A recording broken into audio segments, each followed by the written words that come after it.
Mais revenons à ce que vous disiez tout à l'heure au sujet de la révolution conservatrice. Ce qui se vend aujourd'hui sous le label néolibéralisme, ce n'est rien d'autre qu'un retour aux méthodes du libéralisme de Manchester du 19e siècle. On croit pouvoir remonter le cours de l'histoire, non sans raison.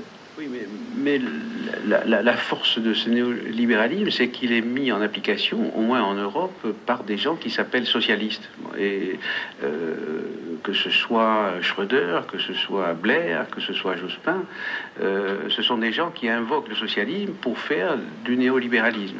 Et ça rend l'analyse et la critique extrêmement difficile, parce que là encore une fois, tout est à l'envers. Tout est à l'envers, et comment dire, la critique... En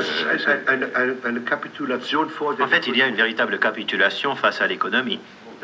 Aujourd'hui, l'État est dessaisi de son pouvoir à un point dont les anarchistes n'auraient jamais osé rêver.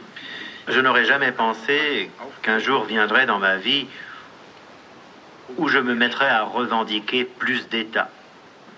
Mais c'est la réalité.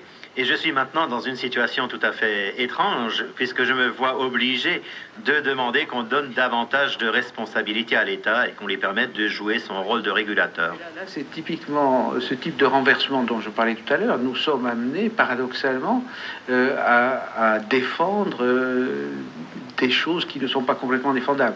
Est-ce que nous pouvons nous contenter de dire qu'il faut revenir à plus d'État?